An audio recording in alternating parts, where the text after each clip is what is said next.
Hello दोस्तों, नमस्कार। मैं रंजीत श्रीवास्तव आप सभी का आइडियल इंस्टीट्यूट के यूट्यूब चैनल पर स्वागत करता हूं। कैसे हैं आप सभी लोग? उम्मीद करते हैं आप सभी लोग बहुत अच्छे होंगे। आज हम लोग ज्योग्राफी विषय का एक बहुत ही महत्वपूर्ण टॉपिक पढ़ेंगे जिसका नाम है अक्षांश और देशांतर रेखाएं। सभी लोग बढ़िया इत्मीनान से पढ़िएगा, ठीक है। आपको समझ में जरूर आएगा बशर्ते आप जो है पूरे लेक्चर को अटेंड करिएगा। वीडियो को अंत तक देखना। 100% गारंटी के साथ ये लेक्चर आपको एकदम इजी बना दिया जाएगा, आसानी से याद हो जाएगा। परीक्षा में यहाँ से संबंधित कोई भी सवाल आपका आता है तो निश्चित रूप से आप उसको सही करके आओगे, बशर्ते इस लेक्चर को पूरा अटेंड करिएगा। चलिए पढ़ना प्रारंभ करते हैं। आज का हमारा टॉपिक है अक्षांश और देशांतर रेखाएं। इसको बेटा इंग्लिश में बोला जाता है latitude lines and longitude lines. Latitude and longitude line. अभी हम इसमें डिफरेंस क्लियर करेंगे, क्या होता है लॉन्गिट्यूड लाइन और क्या होता है लैटिट्यूड लाइन। यानी अक्षांश रेखाएं क्या होती हैं, देशांतर रेखाएं क्या होती हैं, इनसे संबंधित जितने भी महत्वपूर्ण प्रश्न हैं हम सभी पे डिस्कस कर देंगे। बशर्ते आप इत्मीनान से इसको समझते चलिएगा।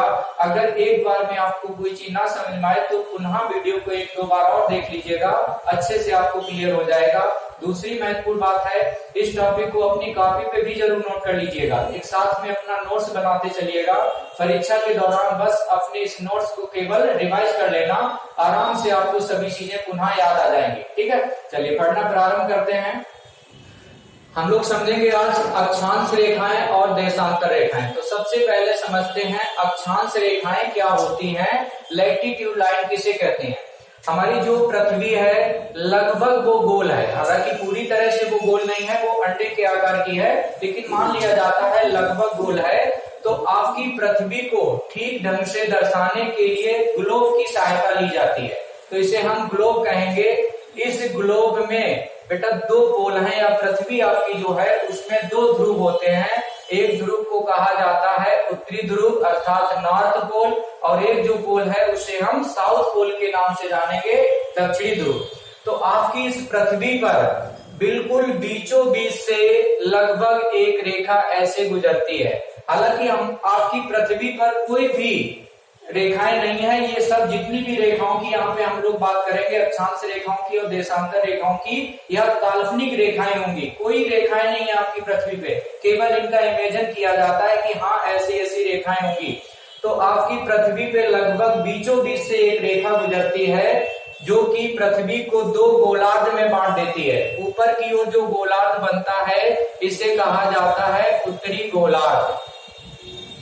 कौन सा गोलार्ध? उत्तरी गोलार्ध के नाम से इसे जानेंगे।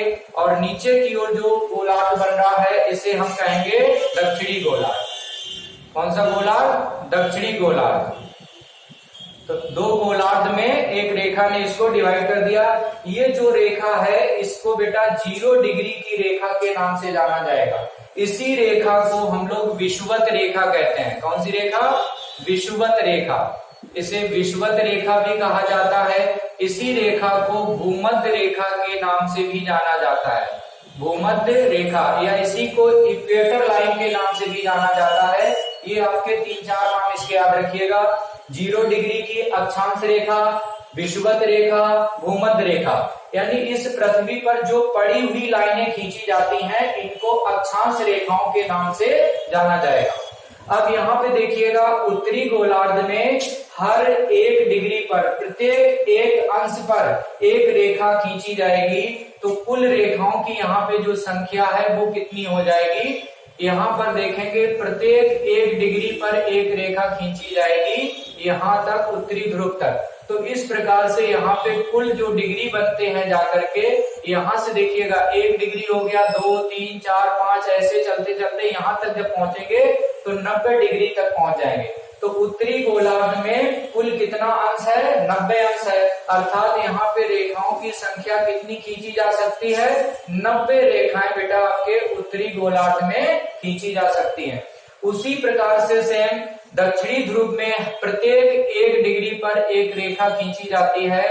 तो यहाँ पर भी कुल रेखाओं की जो संख्या है वो आपकी 90 बन जाएगी। दक्षिणी गोलार्ध में भी 90 रेखाएं बनती हैं। और यहाँ पर जो ध्रुव है यहाँ पे कोई रेखा नहीं बनती है, बिंदु नुमा जो है बिल्कुल रेखा बनती है जाकर के। तो इनको भी जब हम काउंट कर लेते हैं तो कुल रेखाओं की यहाँ पर संख्या कितनी है। आपसे पूछा जाए कि आपके ग्लोब पर कुल अक्षांश रेखाएं कितनी हैं, तो कुल अक्षांश रेखाओं की जो संख्या है, कुल अक्षांश रेखाएं टोटल बनेंगी जाके बेटा 90 प्लस 90। देखो 90 रेखाएं बनी थी उत्तरी गोलार्ध में और 90 रेखाएं ही है दक्षिणी गोलार्ध में, और एक रेखा इसमें 0 डिग्री की रेखा भी है, जिसे हम विषुवत रेखा कहते हैं, इसको भी शामिल कर लिया जाता है। तो कुल रेखाओं की संख्या 181 बन जाती है। कुल अक्षांशों की संख्या कितनी है, 181 होती है। अब देखो भूमध्य रेखा को छोड़कर, है ना, किसको छोड़कर, भूमध्य रेखा को या विषुवत रेखा को छोड़कर, विषुवत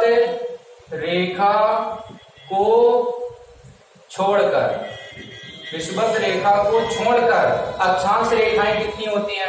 अब इस विषुवत रेखा को छोड़ दीजिए, उसके बाद रेखाओं की संख्या यदि पूछी जाए तो 90 उत्तरी गोलार्ध में, 90 दक्षिणी गोलार्ध में हो जाएंगी। तो यहाँ पे रेखाओं की संख्या कितनी बन जाएगी, 180 बन जाएगी। ये बात आपको स्पष्ट हो गई होगी। अब यहाँ पे देखिए ध्रुवों पे कोई रेखा नहीं है, बिल्कुल बिंदु नुमा आकृति होती है। तो यदि कहा जाए ध्रुवों को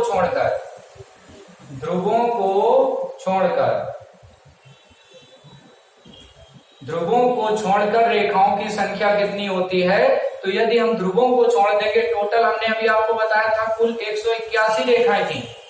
पूरे ग्लोब में कुल रेखाओं की संख्या कितनी थी, 181। अब यदि ध्रुवों को छोड़ दिया जाए, यानी यहाँ पे 2 ध्रुव बनेंगे, एक उत्तरी ध्रुव एक दक्षिणी ध्रुव, तो 2 ध्रुवों को यदि हटा देते हैं तब रेखाओं की संख्या कितनी बचेगी, 179। तो जैसा आपसे प्रश्न पूछा जाए उसी हिसाब से आंसर दीजिए। आपके ग्लोब पर कुल अक्षांशों की संख्या कितनी है, 181। विषुवत रेखा को छोड़कर कुल अक्षांश कितने हैं, तो 180 बताएंगे। ध्रुवों को छोड़कर कुल अक्षांशों की संख्या कितनी है, तो 179। ये बात आपको समझ में आ गई होगी। दूसरी महत्वपूर्ण बातें यहाँ से समझते हैं, वो क्या क्या है। ये जो अक्षांश रेखाएं हैं ये एक दूसरे के समानांतर होती हैं। कैसी होती हैं, सदैव ये जो रेखाएं हैं एक दूसरे के कैसी होती हैं, समानांतर या समांतर कह सकते हैं ना, समांतर रेखाएं होती हैं, अर्थात 2 अक्षांशों के बीच की दूरी सदैव बराबर होती है। ठीक, और ये डिस्टेंस कितनी होती है, यदि आपसे कहा जाए 2 अक्षांशों के बीच की दूरी कितनी होती है, तो 111 किलोमीटर होती है। 2 अक्षांशों के बीच की दूरी 111 किलोमीटर। किन्हीं भी 2 अक्षांशों के बीच की दूरी देखोगे, यहाँ पे आप देखते हैं तब भी 111 मिलेगा, यहाँ पे 2 अक्षांशों के बीच की दूरी देखेंगे तब भी 111, यहाँ पे देखेंगे तब भी 111, यानी हमेशा 2 अक्षांशों के बीच की दूरी सदैव इक्वल मिलेगी। क्यों, क्योंकि ये रेखाएं एक दूसरे के पैरेलल होती हैं, समानांतर होती हैं, इसलिए अक्षांश रेखाओं के बीच की दूरी सदैव बराबर होती। कितनी होती है, 111 किलोमीटर होती है। तो ये बातें आपको इतनी समझ में आ गई होंगी। दूसरी महत्वपूर्ण बातें यहाँ से और देखिएगा क्या क्या बनती हैं, उनको भी आपको क्लियर करते हैं। ये चित्र आपने बना लिया होगा, अच्छे से इसको बना लीजिएगा, प्लस समझ भी लीजिएगा। जो चीज ना आई हो दोबारा वीडियो को देख लेना और अच्छे से समझ में आ जाए। यहीं से संबंधित कुछ पॉइंट और हैं, उनको देखिएगा। आपके इस ग्लोब पर बिल्कुल बीचों बीच से जो रेखा जाती है, इसको मैंने बताया 0 डिग्री की रेखा होती है, जो कि पृथ्वी को 2 बराबर भागों में बांट देती है, एक उत्तरी गोलार्ध और एक दक्षिणी गोलार्ध। इस उत्तरी गोलार्ध में 23.5 डिग्री पर एक रेखा गुजरती है, जिसको हम लोग कहेंगे कर्क रेखा। कौन सी रेखा बेटा जाएगी यहाँ पे, कर्क रेखा। उत्तरी गोलार्ध में 23.5 डिग्री पर एक रेखा खींची जाती है, जिसे हम कर्क रेखा के नाम से जानेंगे। उसी प्रकार से यहाँ पे देखेंगे दक्षिणी गोलार्ध में, यहाँ पर भी 23.5 डिग्री पर एक रेखा गुजरेगी, जिसे हम कहेंगे मकर रेखा। तो ये रेखा कौन सी हो गई, मकर रेखा। इतनी बात समझ में आ गई। 23.5 डिग्री पर उत्तरी गोलार्ध में जो रेखा जाती है उसे कर्क रेखा कहते हैं। 23.5 डिग्री दक्षिणी गोलार्ध में जो रेखा जाती है उसे मकर रेखा कहते हैं। इसके आगे देखेंगे उत्तरी गोलार्ध में 66.5 डिग्री से एक रेखा गुजरती है जिसे कहते हैं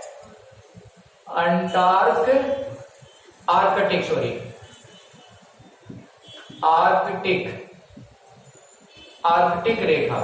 66.5 डिग्री पर उत्तरी गोलार्ध में जो रेखा गुजरती है उसे आर्कटिक रेखा के नाम से जाना जाता है। उसी प्रकार से दक्षिणी गोलार्ध में 66.5 डिग्री पर एक रेखा गुजरती है जिसे अंटार्कटिक रेखा कहा जाता है। कौन सी रेखा?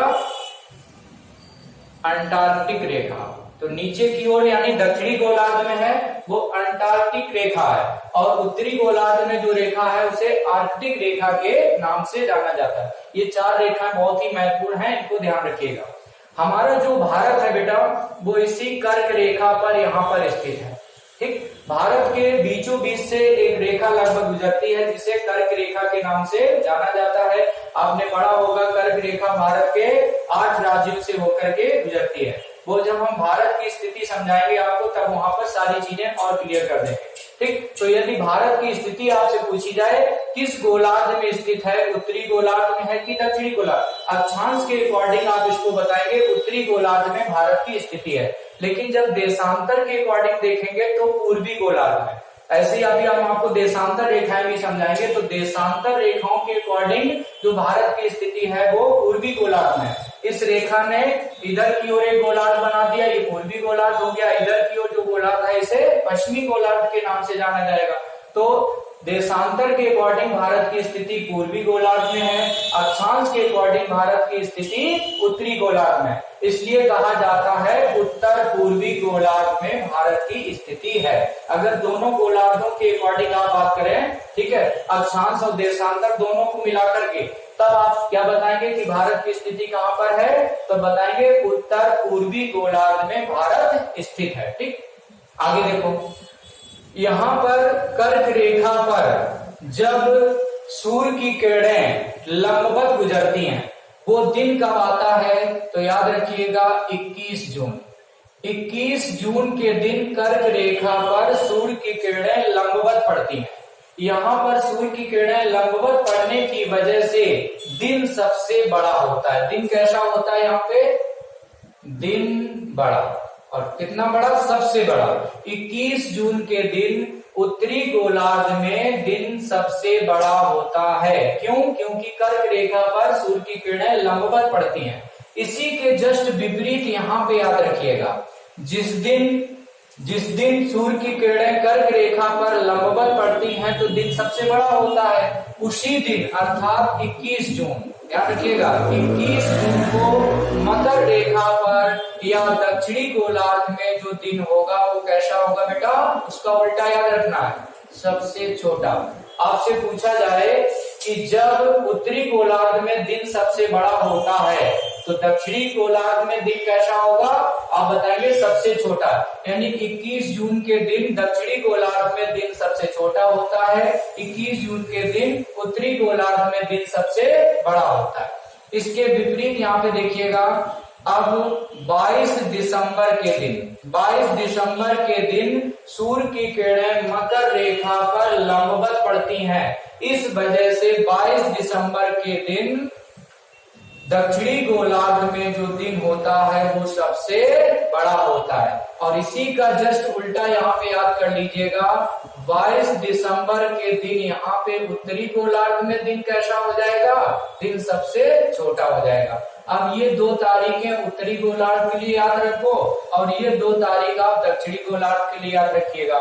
आपसे पूछा जाए उत्तरी गोलार्ध में दिन सबसे छोटा कब होता है? तो 22 दिसंबर को। दिन सबसे बड़ा कब होता है? 21 जून के दिन। उसी प्रकार से दक्षिणी गोलार्ध में दिन सबसे छोटा कब होता है? 21 जून के दिन। दिन सबसे बड़ा कब होता है? तो 22 दिसंबर के दिन। इतनी बात आपको अच्छे से समझ में आ गई होगी।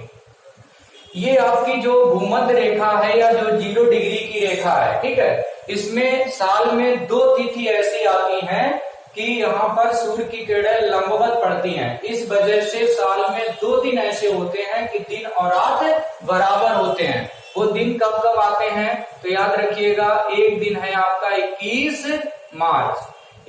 मार्च और दूसरा दिन होगा 23 सितंबर। 21 मार्च और 23 सितंबर के दिन और रात कैसे होते हैं? बराबर होते हैं। तो यहाँ पे याद रखेंगे बराबर होते हैं।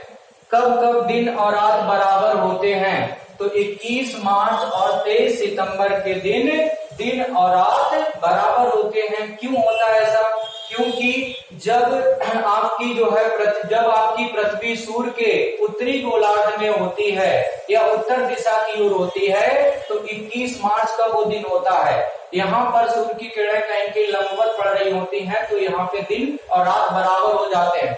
जब दक्षिणी गोलार्ध में होता है सूर्य, तब जो है 23 सितंबर का दिन होता है। इस वजह से दिन और रात बराबर होते हैं। तो कुल मिला के आपको ये 2 तारीख याद रखनी है, 21 मार्च और 23 सितंबर। इस दिन और रात कैसे होते हैं? बराबर होते हैं। दिन और रात बराबर कब कब होते हैं? 21 मार्च और 23 सितंबर। दिन रात बड़े कब होते हैं? गोलार्ध के अकॉर्डिंग पूछे जाए तो आप इस प्रकार से बताएंगे। तो उम्मीद करते हैं ये चीज आपको अच्छे से समझ में आ गई होगी। दूसरी महत्वपूर्ण बातें, यहाँ पे जो आपके ध्रुव हैं, एक उत्तरी ध्रुव और एक दक्षिणी ध्रुव। ध्रुवों पर दिन और रात 6-6 महीने के होते हैं। इंपॉर्टेंट पॉइंट, इसको नोट कर लीजिएगा। ध्रुवों पर दिन रात कितने कितने समय का होता है? 6-6 माह का। ध्रुवों पर दिन रात 6-6 महीने का होता है। यानी उत्तरी ध्रुव पर 6 महीने दिन होगा तो 6 महीने तक रात रहेगी। उसी प्रकार से दक्षिणी ध्रुव पर 6 महीने दिन होता है, 6 महीने रात होती है। तो इस बात को भी नोट कर लीजिए, ध्रुवों पर दिन रात 6-6 महीने के होते हैं, यानी 6 महीना दिन 6 महीना रात होती है। तो ये सभी फैक्ट आपको अच्छे से क्लियर हो गए होंगे, ऐसा मुझे उम्मीद है कि आपको समझ में आ गया होगा। इसके बाद अब हम लोग समझेंगे देशांतर रेखाओं के बारे में, लॉन्गिट्यूड लाइन। देखिएगा बेटा, लॉन्गिट्यूड लाइन क्या होती हैं और इनसे संबंधित फैक्ट क्या क्या बनते हैं, उनको समझ लेते हैं। आपकी पृथ्वी पर मैंने बताया 2 ध्रुव हैं, एक उत्तरी ध्रुव और एक दक्षिणी ध्रुव। तो उत्तरी ध्रुव से दक्षिणी ध्रुव की ओर जो काल्पनिक रेखाएं खींची जाती हैं, यानी उत्तर ध्रुव से दक्षिण ध्रुव की ओर जो काल्पनिक रेखाएं कुछ इस प्रकार से खींची जाती हैं, है ना, जो खड़ी खड़ी रेखाएं हैं, उनको लॉन्गिट्यूड लाइन के नाम से जाना जाता है, या इन्हीं को हम लोग देशांतर रेखा कहेंगे। ठीक, तो उत्तरी ध्रुव से दक्षिणी ध्रुव की ओर जो काल्पनिक रेखाएं खींची जाती हैं, इनको देशांतर रेखा कहते हैं। और जो देशांतर रेखा है, इनमें से एक जो रेखा है, इसे 0 डिग्री की देशांतर रेखा कहते हैं। कौन सी रेखा हो गई है? 0 डिग्री की देशांतर रेखा। 0 डिग्री की जो देशांतर रेखा है, जस्ट इसके विपरीत, जस्ट इसके अपोजिट साइड में एक रेखा मिलेगी, जिसे 180 डिग्री की देशांतर रेखा के नाम से जाना जाता है। यानी 0 डिग्री की देशांतर रेखा और 180 डिग्री की देशांतर रेखा एक दूसरे के सदैव विपरीत होती हैं। तो इस प्रकार से यहाँ पे इन रेखाओं ने भी 2 गोलार्ध बना दिए। एक आपका बन गया पूर्वी गोलार्ध और एक बन जाएगा पश्चिमी गोलार्ध। तो 2 गोलार्ध आपको यहाँ पर भी समझ में आ रहे होंगे, पूर्वी गोलार्ध और पश्चिमी गोलार्ध।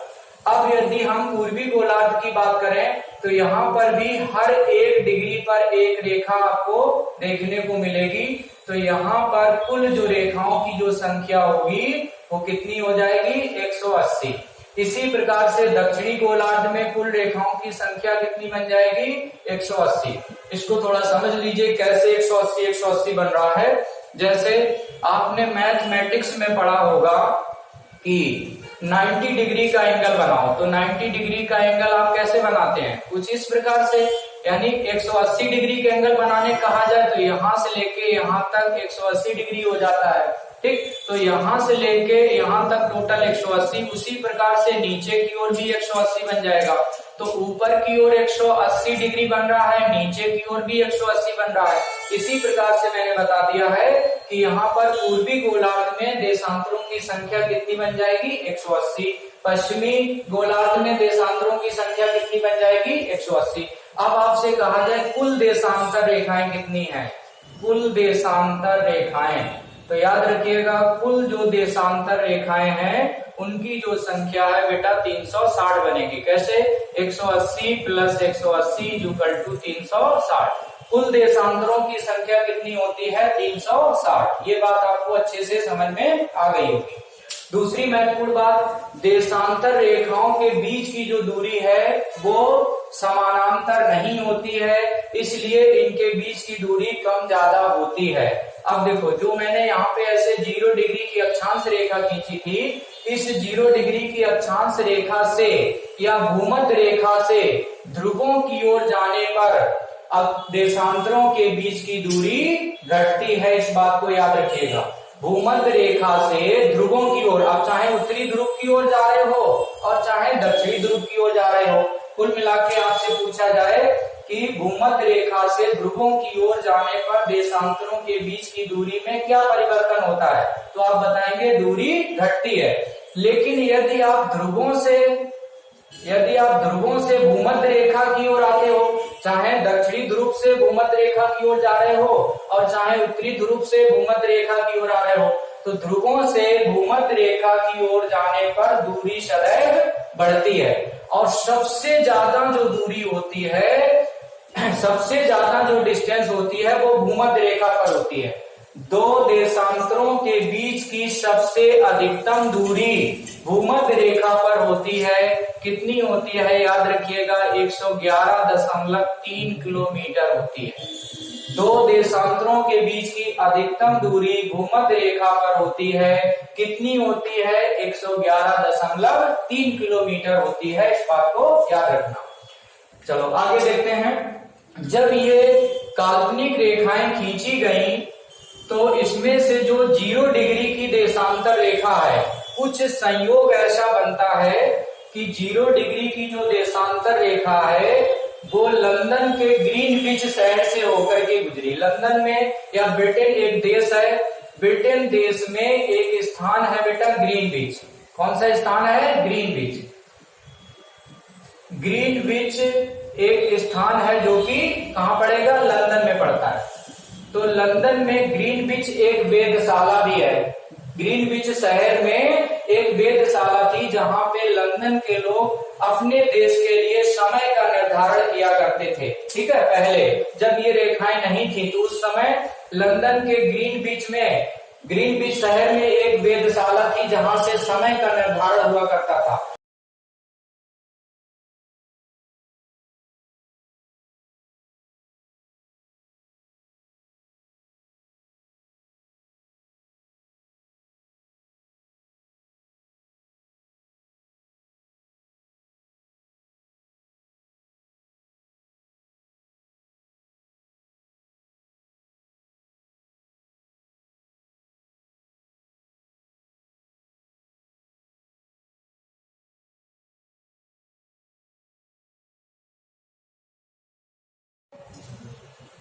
रेखा, इसी का एक दूसरा नाम है बेटा 0 डिग्री की जो रेखा है, इसी को अंतरराष्ट्रीय समय रेखा कहते हैं, इसी को प्रधान रेखा कहते हैं। इसी का एक नाम और है प्रधान याम्योत्तर।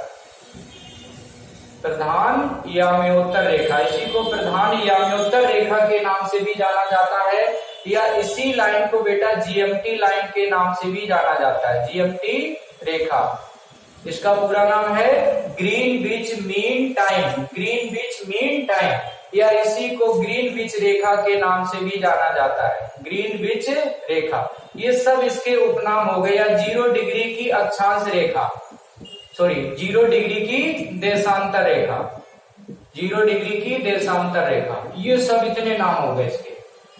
0 डिग्री की देशांतर रेखा, ग्रीनविच रेखा, जीएमटी रेखा, अंतरराष्ट्रीय समय रेखा, प्रधान रेखा, प्रधान याम्योत्तर रेखा, ये सब इसी के नाम है।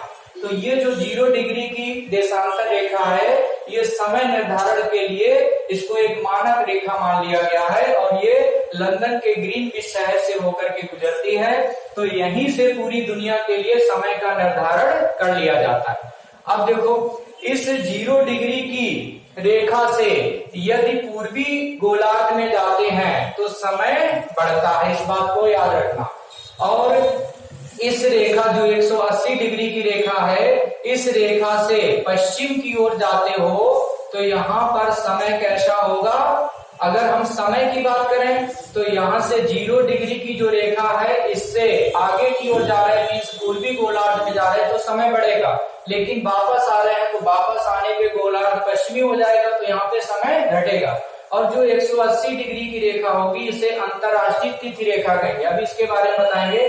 पहले 0 डिग्री की रेखा के लिए याद रखो, 0 डिग्री की रेखा से आगे की ओर जा रहे हैं अर्थात पूर्वी गोलार्ध में जाते हैं तो समय बढ़ता है, इस बात को नोट कर लो।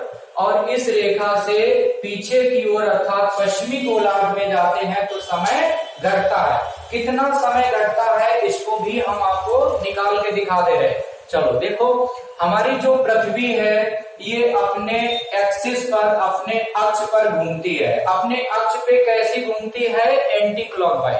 जैसे इधर पूर्व हो गया, इधर पश्चिम हो गया, तो याद रखिएगा हमारी जो पृथ्वी है वो पश्चिम से पूरब की ओर जाती है, इसलिए इसे एंटी क्लॉकवाइज कहा जाता है। एंटी क्लॉकवाइज याद रखिए, पृथ्वी अपने अक्ष पे कैसे घूमती है? एंटी क्लॉकवाइज घूमती है अर्थात पश्चिम से पूरब की ओर। और शायद आप लोगों को पता होगा पृथ्वी अपने अक्ष पर एक चक्कर लगाने में समय कितना लेती है? 24 घंटे का समय लगता है, अर्थात एक दिन का समय लगता है। पृथ्वी अपने अक्ष पर पूरा एक चक्कर लगाने में 24 घंटे का समय लेती है। ये बात स्पष्ट हो गई।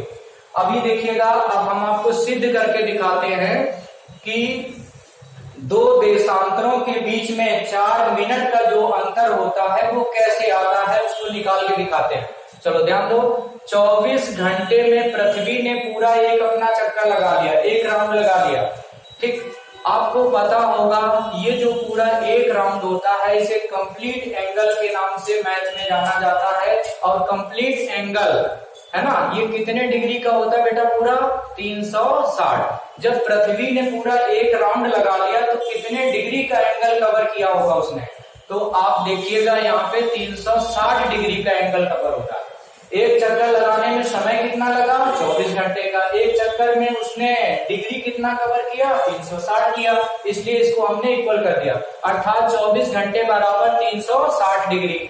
देन एक घंटे की वैल्यू निकालो, एक घंटा बराबर हो जाएगा 360 डिवाइड में 24 आ जाएगा। इसको सॉल्व कर लो, 12 दूनी 24, 12 तिया 36, 1 0, 2 से इसको कैंसिल कर देंगे, यहाँ पे 15 आ जाएगा। तो एक घंटा बराबर कितना डिग्री निकल के आया? 15 डिग्री के, क्योंकि इधर डिग्री लिखा है तो डिग्री में आएगा। तो एक घंटा बराबर 15 डिग्री। या इसी चीज को विपरीत क्रम में लिख दीजिएगा थोड़ी देर के लिए, 15 डिग्री बराबर 1 घंटा। उल्टा लिख दिया, 15 डिग्री बराबर 1 घंटा, या यूं कह सकते हैं 1 घंटा में 15 डिग्री होते हैं।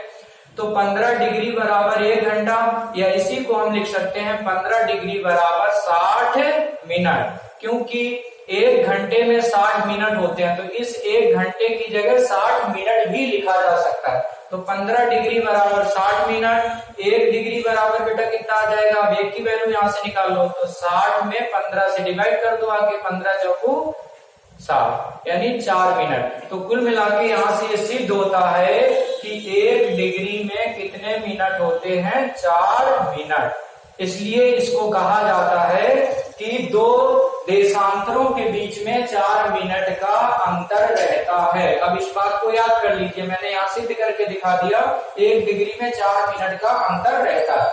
अब यहाँ से एक सवाल पूछा जाता है कि अगर दोपहर के 12 बजे हैं लंदन में, कब के बजे हैं? दोपहर के। लंदन में यदि टाइम हो रहा है दोपहर का 12, दोपहर के 12 बजे हैं लंदन में, तो आपसे कहा जाएगा 82.5 डिग्री, 82.5 डिग्री पूर्वी देशांतर, 82.5 डिग्री पूर्वी देशांतर पर स्थित, 82.5 डिग्री पूर्वी देशांतर पर स्थित देश भारत, क्योंकि भारत की जो स्थिति है वो 82.5 डिग्री पूर्वी देशांतर है ना, 82.5 डिग्री पूर्वी देशांतर पर स्थित देश भारत में समय क्या होगा? में समय क्या होगा? ये सवाल इस प्रकार से आपसे पूछा जाएगा। तो इसको सॉल्व करने का जो तरीका है वो शॉर्टकट तरीका हम आपको बता दे रहे हैं कैसे याद करना। किसी भी देश का यदि आपको समय ज्ञात करना है तो समय ज्ञात करने के लिए ट्रिक याद कर लो, समय इज इक्वल टू 4 गुणे डिग्री, 4 गुणे डिग्री। ये फार्मूला याद रखना, समय बराबर 4 गुणे डिग्री डिवाइड बाई 60। इस फार्मूले से आप किसी भी देश का समय ज्ञात कर सकते हैं। जैसे हमें भारत का समय ज्ञात करना है, अब इस फार्मूले से देखिएगा समय आसानी से ज्ञात किया जा सकता है। देखिए कैसे, 4 गुणे, अब भारत की स्थिति कितने डिग्री पर है उस देश का डिग्री आपको सवाल में जरूर दिया जाएगा। तो भारत की स्थिति 82.5 डिग्री है, तो डिग्री की जगह 82.5 लिख दो। 82.5 को ऐसे भी लिख सकते हैं 82.5 और डिवाइड बाय यहाँ पे 60 कर दो। इसको सॉल्व करेंगे, इसमें इसका मल्टीप्लाई करेंगे तो बेटा ये आएगा 330 यानी 330 और डिवाइड बाय करेंगे 60। एक जीरो से जीरो कैंसिल कर दो। अब यहाँ बचा 33, इसमें 6 से डिवाइड करेंगे तो ये आएगा 5.5 यानी 5.5 घंटा आया। 5.5 घंटे को ही आप लिख सकते हैं 5 सही 1/2 घंटा। यदि लंदन में दोपहर के 12 बज रहे हैं तो 82.5 डिग्री पूर्वी देशांतर पर स्थित देश भारत में समय क्या होगा। अब भारत चूंकि पूर्वी देशांतर पे है, तो अगर पूर्वी देशांतर में जा रहे हैं तो समय में क्या करना, आपको जोड़ना है। यदि यही पश्चिमी देशांतर की बात होती तो समय माइनस कर देते। अब इस 12 बजे में 5 घंटा जोड़ दीजिए, 5.5 घंटा को जोड़ देते हैं, तो भारत में उस समय जो समय हो रहा होगा वो 5:30 हो रहा होगा शाम का, क्योंकि ये पीएम है। अब इसमें 5.5 घंटा जोड़ेंगे तो शाम को 5:30 बज जाएगा। अर्थात यदि दोपहर में लंदन में 12 बज रहा है दोपहर का, तो उसी समय भारत में समय क्या होगा, याद रखिएगा 5:30 हो रहा होगा शाम का। ठीक है, okay, thank you so much. आज के लिए इतना ही। इसके आगे अगली क्लास में हम आपको एक नए टॉपिक के साथ उपस्थित होंगे। Thank you so much all of you.